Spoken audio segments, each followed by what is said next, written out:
मन की चाल समझ ली तो सब समझ लिया। मन को पहचान लिया तो कुछ और पहचानने को बचता नहीं। मन की चाल के समझते ही चेतना अपने में लीन हो जाती।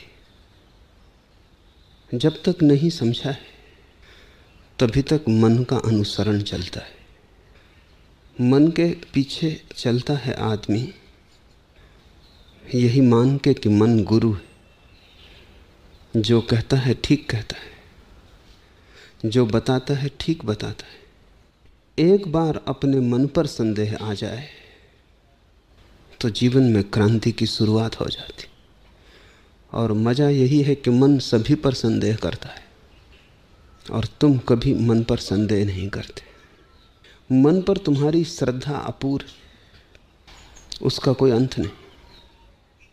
और मन रोज तुम्हें गड्ढे में डाले तो भी श्रद्धा नहीं टूटती। मेरे पास लोग आते हैं, वे कहते हैं लोगों की श्रद्धा उठ गई। मैं उनसे कहता हूं कि लोगों की जैसी श्रद्धा मन पर है, उसे देख के ऐसा नहीं लगता कि लोगों की श्रद्धा उठ गई। कितना ही भटकाए मन, कितना ही सताए मन, कितना ही भरमाए मन, श्रद्धा नहीं टूटती। श्रद्धा तो भरपूर है, गलत दिशा में। आज तक मुझे कोई अश्रद्धालु आदमी नहीं मिला।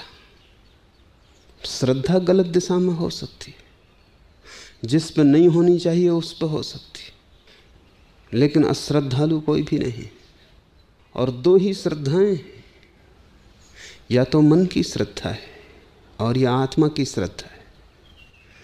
या तो तुम अपने पर भरोसा करते हो, अपने का अर्थ है जहां मन की कोई भनक भी नहीं, जहां एक विचार भी नहीं तिरता, जहां शुद्ध चेतना है। या तो उस शुद्ध चेतना का तुम्हारा भरोसा है। अगर उसका भरोसा है तो तुम जीवन में कहीं भी गड्ढे ना पाओगे, तुम्हारा कोई पैर गलत ना पड़ेगा। और या फिर आदमी भरोसा करता है मन पर, तब तुम गड्ढे ही गड्ढे पाओगे। तब तुम जीवन में जहां भी जाओगे भटकोगे ही, क्योंकि मन की चाल ही ऐसी। मन की चाल को समझ लें।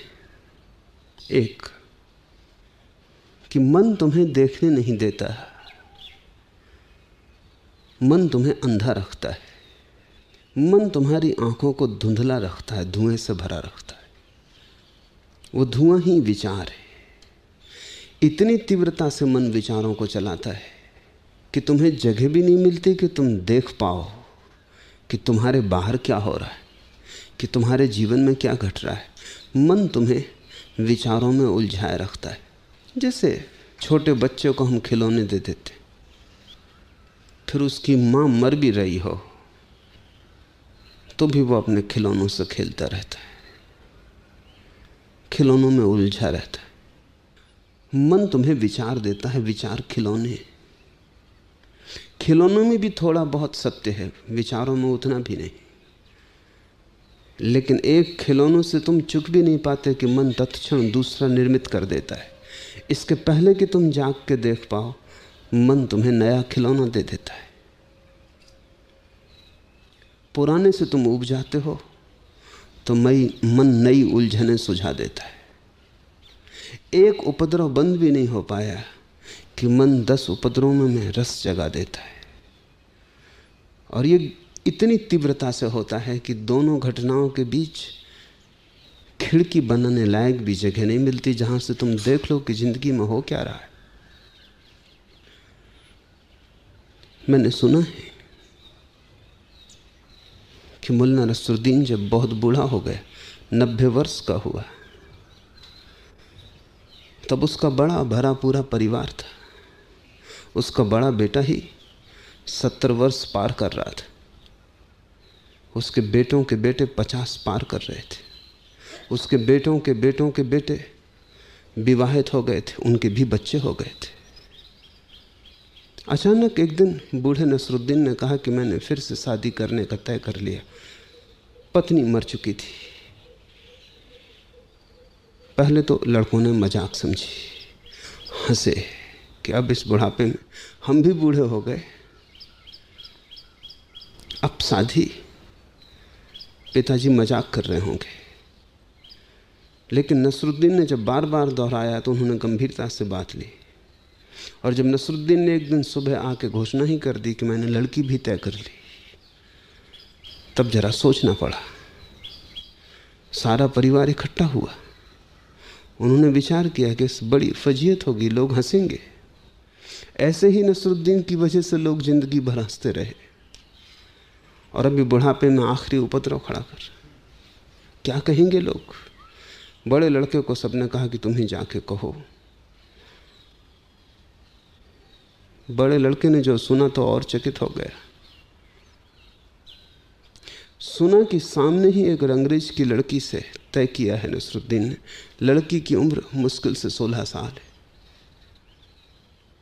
उसने कहा ये नहीं हो सकता पापा, ये बंद करो, ये सोच ही छोड़ दो। ये भी तो सोचो, उस लड़की की उम्र सिर्फ 16 साल। नसरुद्दीन ने कहा अरे पागल, 16 साल ही तो शादी की उम्र है। और फिर जब मैंने तेरी माँ से शादी की थी तब उसकी भी उम्र 16 ही साल थी।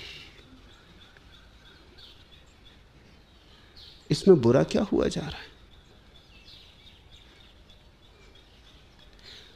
मन तर्क दे रहा है। मन पीछे लौट के नहीं देखता, मन अपनी तरफ नहीं देखता, मन सिर्फ दूसरे की तरफ देखता है। लड़के बहुत परेशान हुए और बड़े बूढ़ों से सलाह ली। डॉक्टर से भी पूछा। डॉक्टर ने कहा यह बहुत खतरनाक है, इस उम्र में शादी जीवन के लिए खतरा हो सकती है। फिर बेटे को समझा बुझा के भेजा। बेटे ने कहा कि हम सब सलाह बस मशवरा किए, डॉक्टर कहता है जीवन के लिए खतरा हो सकता है, जीवन को दांव पर मत लगाओ। नसरुद्दीन ने कहा पागल, अगर ये लड़की मर भी गई तो कोई लड़कियों की कमी,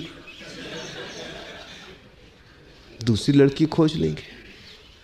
मन कभी पीछे की तरफ देखता नहीं, अपनी तरफ नहीं देखता। मन सदा दूसरे को, दूसरे में खोजता है सुख, दूसरे पर थोपता है दुख,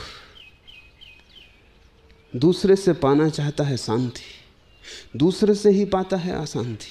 सदा ही नजर दूसरे पे लगी है, जबकि नजर अपने पे लगी होनी चाहिए। तो मन के जगत का उपद्रव मूल आधार दूसरे पर दृष्टि है। दूसरे से क्या प्रयोजन है? दूसरा मौलिक नहीं है, मौलिक तो तुम हो। लेकिन मन सदा भरमाता है। अगर तुम दुखी हो तो मन कहता है जरूर कोई तुम्हें दूसरा दुखी कर रहा है, तो तुम किसी न किसी पर दुख थोप देते हो। जब तुम सुखी होते हो तब भी मन कहता है कोई दूसरे के कारण सुख मिल रहा है, तब तुम सुख दूसरे पे थोप देते हो। और मजा यह है कि दुख भी अपने कारण मिलता है, सुख भी अपने कारण मिलता है। नरक भी भीतर है और स्वर्ग भी भीतर। अंततः तुम ही निर्णायक हो, क्योंकि तुम्हारी व्याख्या पर ही निर्भर करेगा कि क्या सुख है और क्या दुख है। चाहो तो सुख दुख जैसा हो जाता है, चाहो तो दुख सुख जैसा हो जाता है। क्षण भर में बदल जाती है बात। दूसरा निर्णायक नहीं, लेकिन मन सदा दूसरे पर मन को अटकाए रखता है। और जन्मों जन्मों से तुम यही कर रहे हो, दूसरे पर थोप रहे हो। फिर तुम स्रोत को नहीं पाते, पा नहीं सकते, क्योंकि जहां से सुख दुख उठते हैं वहां नजर ही नहीं। जहां से सुख दुख उठते हैं अगर वहां नजर हो जाए तो तुम सुख भी छोड़ दोगे और दुख भी छोड़ दोगे। तब जो शेष रह जाता है वही आनंद है। तब जो सुगंध तुम्हें मिलेगी, तब जो सुवास तुम्हारे जीवन को भर देगी, वही मोक्ष है। जब तुम दूसरे पर देखते हो कि दूसरा दुख दे रहा है तो तुम्हारी कोशिश होती है दूसरे को बदलने की। स्वभाव था जो दुख देता है उसको बदलना है ताकि दुख ना मिले। अनंत लोग हैं, तुम उनको बदलने में लगे हो, पति पति को बदल रही है, पति पत्नी को बदल रहा है, बाप बेटे को बदल रहा है, बेटा भी कोशिश में लगा है कि बाप को बदल दे, मित्र मित्र को बदल रहे हैं, सब एक दूसरे को बदलने में लगे। दूसरे को तुम कैसे बदल सकते हो? दूसरा स्वतंत्र है, उसकी अपनी नियति है, दूसरे का अपना आधार है, अपना केंद्र है, दूसरे का अपना स्रोत है जहां से उसके मनोभाव उठते। तुम दूसरे को नहीं बदल सकते। तुम अगर किसी को बदल सकते हो तो स्वयं को, लेकिन वहां तो नजर ही नहीं, मन वहां देखने ही नहीं देता। जैसे ही कोई व्यक्ति स्वयं को देखता है, वो पाता है सुख भी यहीं से उठते, दुख भी यहीं से उठते। न केवल यही, जल्दी ही उसको दिखाई पड़ने लगता है कि हर सुख के साथ उसका दुख जुड़ा है, हर फूल के पास उसका कांटा है, और हर दिन के पीछे छिपी उसकी रात है। जैसे जैसे तुम भीतर आते हो, वैसे वैसे साफ होने लगता है कि अगर तुमने सुख चुना तो दुख भी चुन लिया। हर सुख का अपना दुख है, हर स्वर्ग के पास उसका नरक है, जरा भी दूर नहीं, संयुक्त है, एक ही द्वार है दोनों का।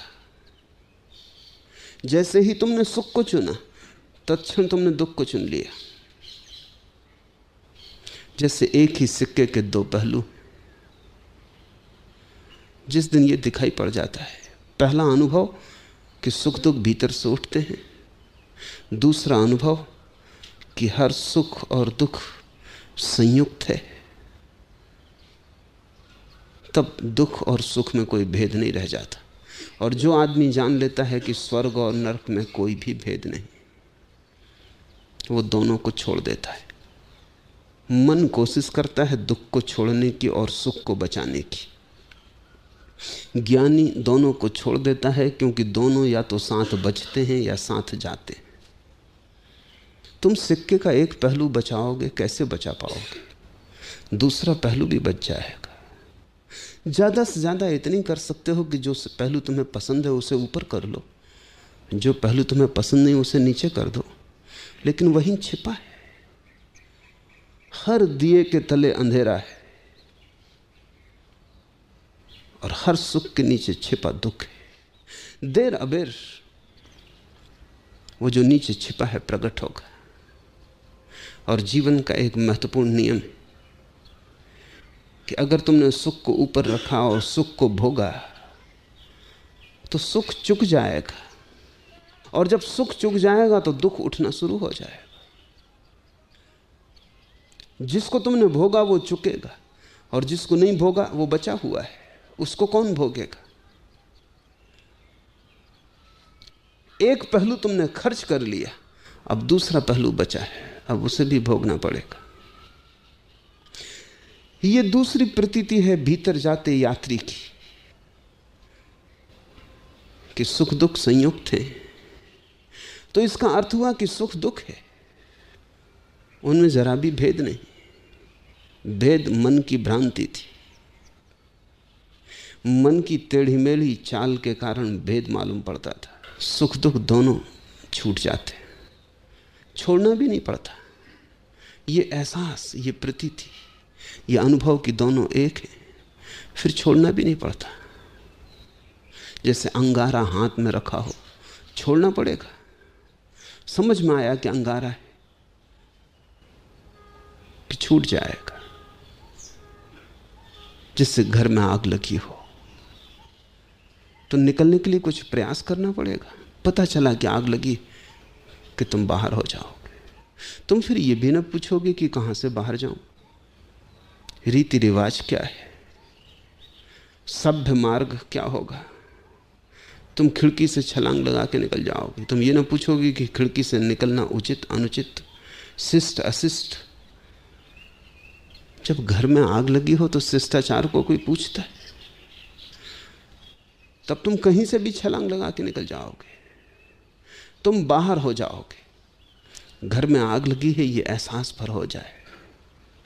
जैसे कोई भीतर जाता है वैसे ही सुख दुख एक ही हो जाते, तत्क्षण छूट जाते। जो शेष रह जाता है वही मोक्ष है, जो शेष रह जाता है वही तुम हो। जो शेष रह जाता है वही परमात्मा है। लेकिन मन तुम्हें भीतर नहीं जाने देता। मन कहता है दूसरे ने दुख दिया, मन कहता है दूसरे ने सुख दिया, मन दूसरे पर अटकाए रखता है। ये मन की पहली कुशलता है। दूसरी कुशलता मन की कि वो हमेशा आधे को दिखलाता है और आधे को नहीं देखने देता। जैसे कि चांद को हम देखते हैं तो आधा चांद दिखाई पड़ता है, आधा नहीं दिखाई पड़ता है, उस तरफ का पहलू छिपा रहता है। मन जो भी देखता है हमेशा आधे को देखता है, मन पूरे को नहीं देख सकता। चांद तो बड़ी चीज है, तुम्हारे हाथ में एक कंकड़ भी रखते हैं, छोटा सा एक रेत का कण रखते हैं, उसको भी तुम पूरा नहीं देख सकते। आधी दिखेगा, आधा उस तरफ जो है वो छिपा रहेगा। मन आधे को ही देख सकता है, मन आधे को देखने की व्यवस्था है। इसलिए तो मन के कारण द्वैत पैदा होता है, क्योंकि आधे को देखता है उसे समझता है ये पूरा, फिर दूसरे आधे को देखता है उसे समझता है ये पूरा, और दोनों को कभी साथ तो देख नहीं सकता। इसलिए उनको एक कैसे माने। इसलिए जहां एक है वहां मन दो देखता है, और जब तुमने एक की जगह दो देख लिए संसार खड़ा हो जाता। तुम देखते हो ये आदमी मित्र है और वो आदमी शत्रु है, लेकिन मित्र में शत्रु छिपा है।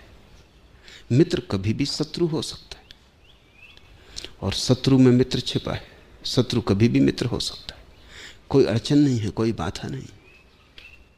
प्रेम में तुम्हारे घृणा छिपी, घृणा में प्रेम छिपा है,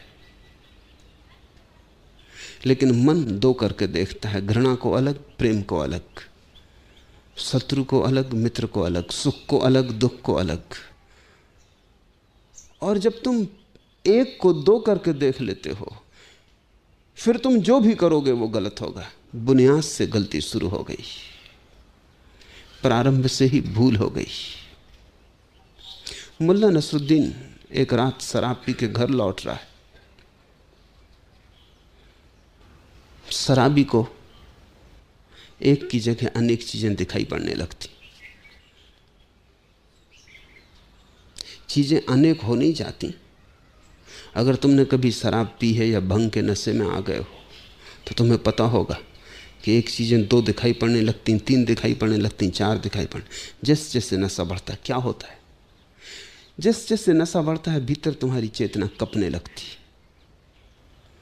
उसकी जो स्थिरता है खो जाती, जो चैन है वो खो जाता है, चेतना कपने लगती। और जब चेतना कपने लगती तो उसके कंपन के कारण एक चीजें बहुत होकर दिखाई पड़ती। जैसे चांद झील पर प्रतिबिंब बना रहा है, झील शांत है, अकंप, तो एक चांद दिखाई पड़ता है झील में।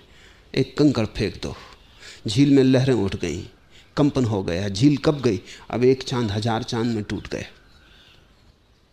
अगर तुम झील को बहुत ही कपा दो तो चांद दिखाई ही ना पड़ेगा, बस चांद के टुकड़े ही टुकड़े पूरे झील पर फैल जाएंगे।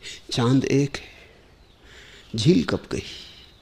नशा तुम्हारी चेतना को कपा देता है, झील कब गई, अब चीजें अनेक दिखाई पड़ने लगती। मुल्ला नसरुद्दीन घर आया है, नशे में डूबा है, ताले में चाबी डालने की कोशिश करता है, लेकिन ताले में चाबी नहीं जाती, छेद और चाबी को मिला नहीं पाता, हाथ कप रहे हैं। एक पुलिस वाला रास्ते पर खड़ा देख रहा है। आखिर उसने कहा, नसरुद्दीन क्या मैं सहायता करूं, ताले में चाबी डाल दूं? नसरुद्दीन ने कहा, अगर सहायता ही करना है तो जरा तुम मकान को संभाले रखो, तो मैं चाबी डाल दूं। नसेलची को यह नहीं दिखाई पड़ता कि मैं कप रहा हूं, मकान कप रहा है, तो मकान को संभाले रखो। एक और दिन ऐसा ही नशा करके नसरुद्दीन घर लौटता था, एक वृक्ष से टक्कर हो गई, बड़ी मुश्किल में पड़ गया। वृक्ष तो एक था, उसको दो दिखाई पड़ रहे थे, तो वो दोनों के बीच से निकलने की और कोई उपाय भी नहीं था, दोनों के बीच से निकलने की कोशिश कर रहा था। जैसी कोशिश करता सिर टकरा जाता, वृक्ष तो एक ही था। अनेक बार कोशिश की। तब वो जोर से चिल्लाया कि मारेगा, ये तो बड़ा जंगल है, कोई एक वृक्ष नहीं है यहां जिसमें से निकल जाओ, बहुत वृक्ष है। बड़ी पुरानी कथा है। एक कुत्ता एक राजमहल में प्रवेश कर गया। उस महल के राजा ने महल को सिर्फ दर्पणों से बनाया था। दीवार पर दर्पण ही दर्पण थे, पूरा कांच का ही बना था। कुत्ता मुसीबत में पड़ गया। जहां देखा अनेक कुत्ते दिखाई पड़े, घबरा गया। ये तो कोई एक आध कुत्ता नहीं है, पूरे कुत्तों की सेना मालूम पड़ती, और भागने का उपाय नहीं दिखता, चारों तरफ घेरे खड़े। और जैसा कुत्तों की आदत होती कि पहले उसने डरवाने की कोशिश की कि डर जाएं ये लोग, लेकिन जितना उसने कुत्तों को डरवाया उतना ही कुत्तों ने उसे डरवाया, क्योंकि वे उसी के प्रतिबिंब थे। जैसे ही कुत्ता झपटा और भौंका, हजारों कुत्ते झपटे और भौंके, क्योंकि वे वहां थे ही नहीं, वे उसी की छायाएं थे। कुत्ता दर्पणों से टकराया, झपट्टा मारा, उसके प्रतिबिंब कुत्ते से टकराए,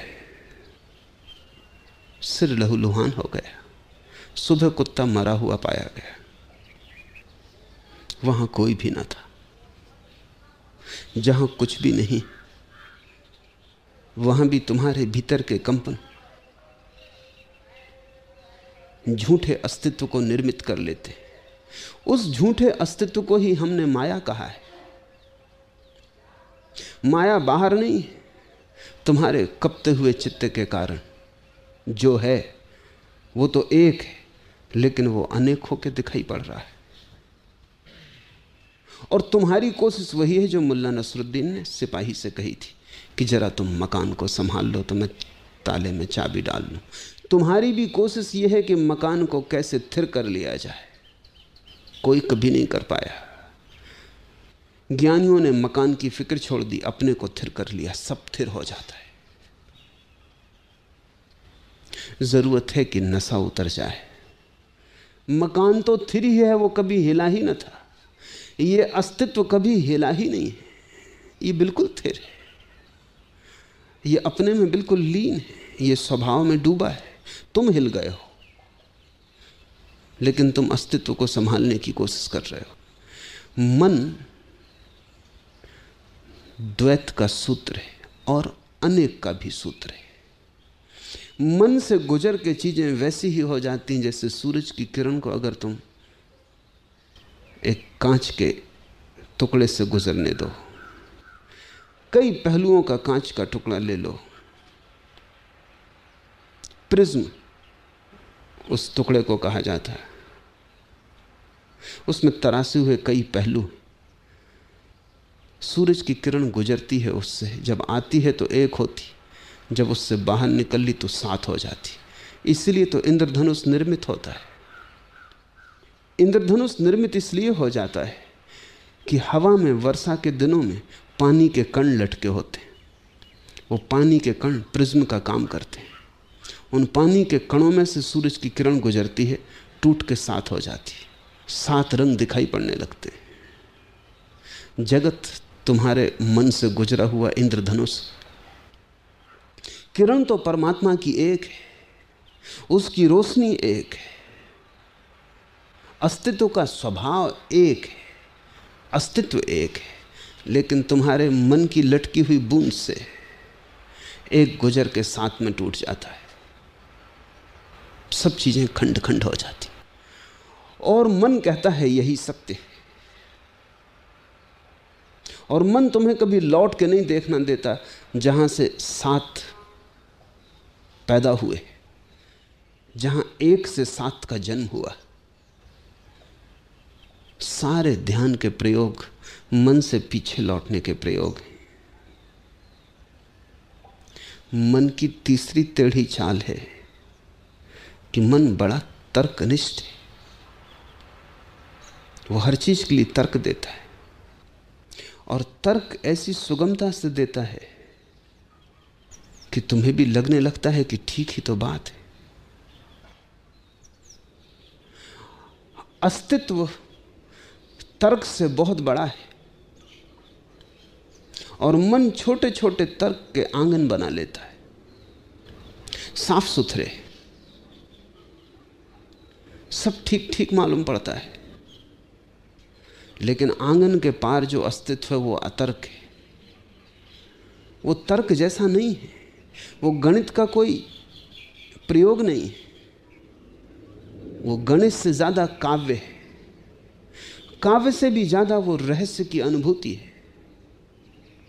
तो मन कहता है ईश्वर हो ही नहीं सकता, कहां है, दिखाओ।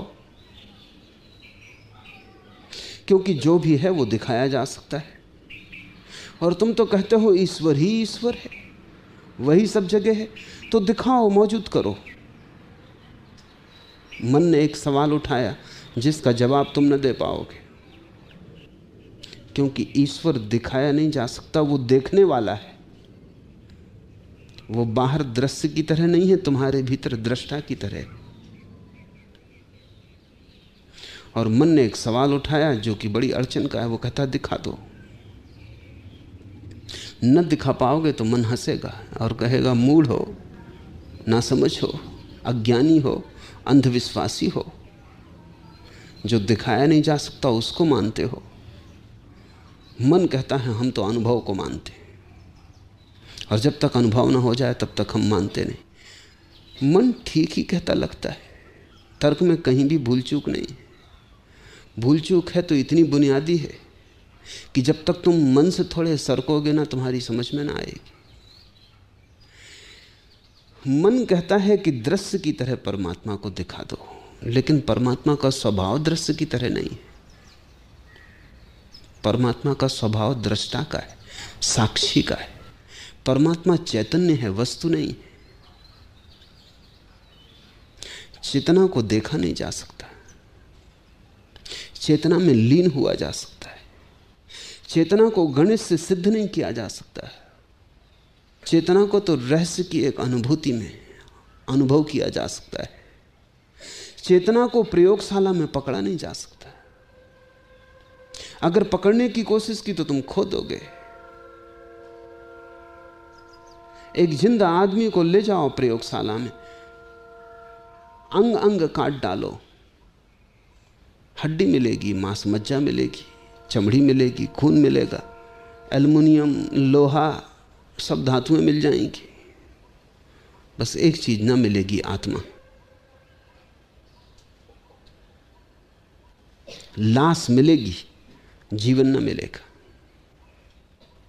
क्योंकि तुमने काटा, उसी वक्त जीवन तिरोहित हो जाता है।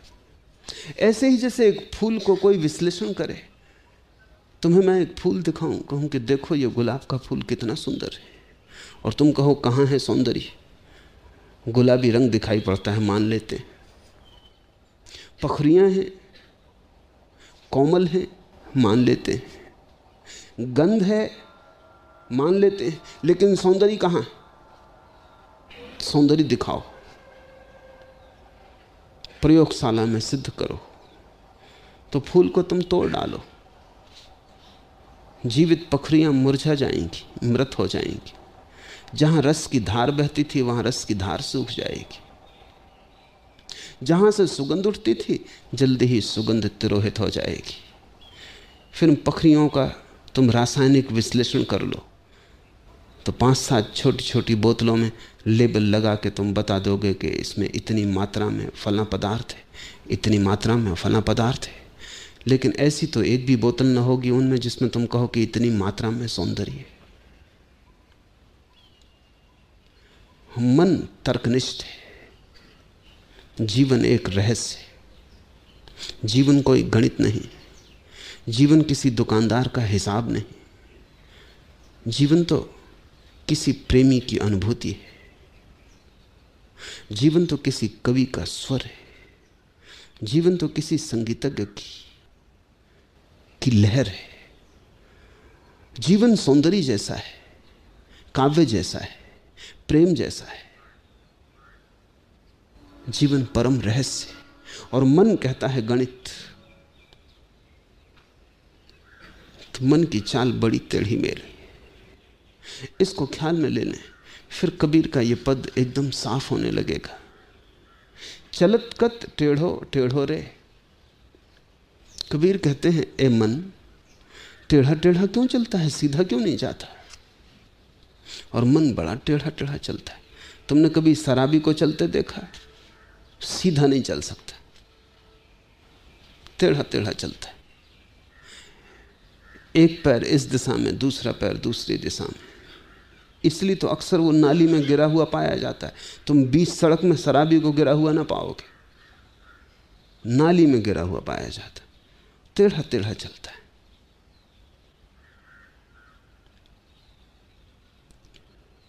टेढ़ेपन ये है कि जहां रहस्य है वहां तर्क उठाता है।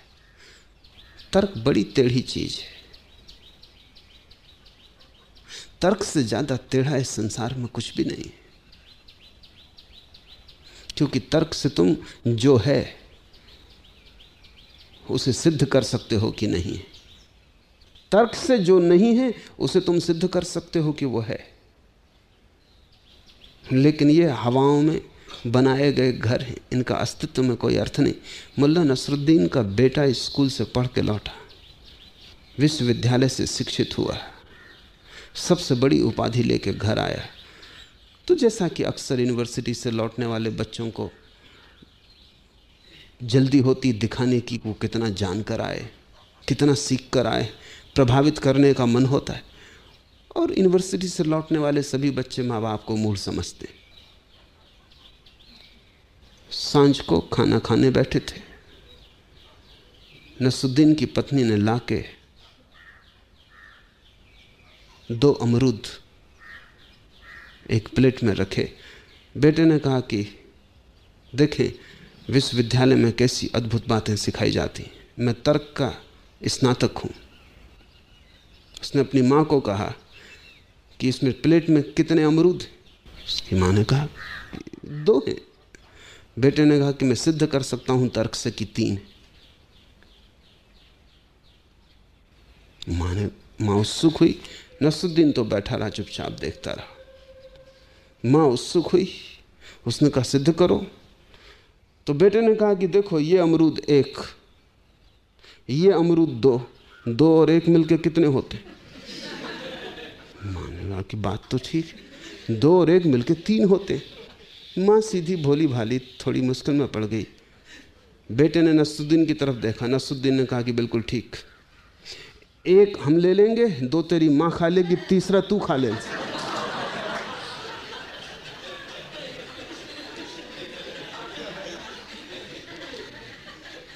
तर्क हवा है, उसे खाया नहीं जा सकता। न तर्क को जिया जा सकता है, न तर्क को भोगा जा सकता है। लेकिन तर्क मन पर बड़ा भारी है, और मन तर्क से चल रहा है, इसलिए जीवन से तुम वंचित हो। जीवन सीधा सीधा है, उससे सरल और सुगम कुछ भी नहीं। तर्क टेढ़ा टेढ़ा है। इसलिए कबीर कहते हैं, चलत कत टेढ़ो टेढ़ो रे। सीधा क्यों नहीं चलता? साफ रास्ता है, इधर उधर क्यों उतरता है? यहां वहां की बहकी बहकी बातें क्यों करता है? अपने मन को समझने की कोशिश करना। जब तक तुम तर्क ही करते रहोगे तब तक समझना तुम टेढ़े टेढ़े जा रहे हो। तब तक जो सीधे सीधे मिलता था उससे तुम वंचित रहोगे। मंदिर के द्वार खुले, राह सीधी साफ है, जरा भी कोई बाधा नहीं, लेकिन मन तुम्हें यहां वहां उतार ले जाता है। मन तुम्हें राह से उतार देता है। मन तुम्हें बेराह कर देता है, और इतनी कुशलता से करता है कि तुम्हें कभी ख्याल भी नहीं आ पाता। एक मित्र मेरे पास आए कुछ दिन पहले, कहा कि मन बड़ा आसान थे और शांति अब एकदम आवश्यक है, नहीं तो मैं जी ना सकूंगा। आत्मघात तक का मन होता है। धनी है, सब सुख सुविधा है, राजनीति के बड़े पदों पर रहे। मैंने उनसे पूछा, तो फिर प्रार्थना करो। कहने लगे प्रार्थना में मन नहीं लगता। ध्यान करो। कहने लगे ध्यान की बिल्कुल इच्छा नहीं होती, मन अशांत है। लेकिन ध्यान में मन नहीं लगता। मन अशांत है तो भी मन की ही सुने जा रहे हैं। मन आत्महत्या के करीब ले आया है। कहता हूं प्रार्थना करो, कहते हैं चाह नहीं उठती मन में। जो आत्महत्या के करीब ले आया है उस पर भरोसा नहीं छूटता। मन अशांत है, श्रद्धा उसी पर है। जिसने इतनी अशांति दी, मैं कहता हूं इसे छोड़ो, इसकी मानना बंद करो।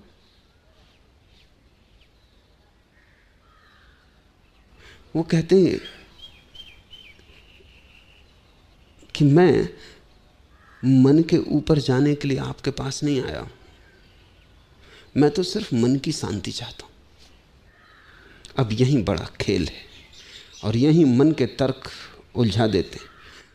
मन कहता है मन की शांति चाहिए, और मन की शांति कभी होती नहीं, क्योंकि जब तक मन होता है तब तक शांति होती ही नहीं। मन ही तो अशांति है, तो मन कभी शांत होने वाला है? तुमने कभी सुना कि किसी का मन शांत हो गया हो? ये तो ऐसे ही है जैसे कि तुम चिकित्सक के पास जाके पूछो कि मेरी बीमारी को स्वस्थ होने का कोई उपाय बता दे। तुम स्वस्थ होगे, बीमारी स्वस्थ नहीं होगी। तुम शांत होगे, मन शांत नहीं होगा। और जब तक बीमारी है तब तक तुम स्वस्थ कैसे होगे?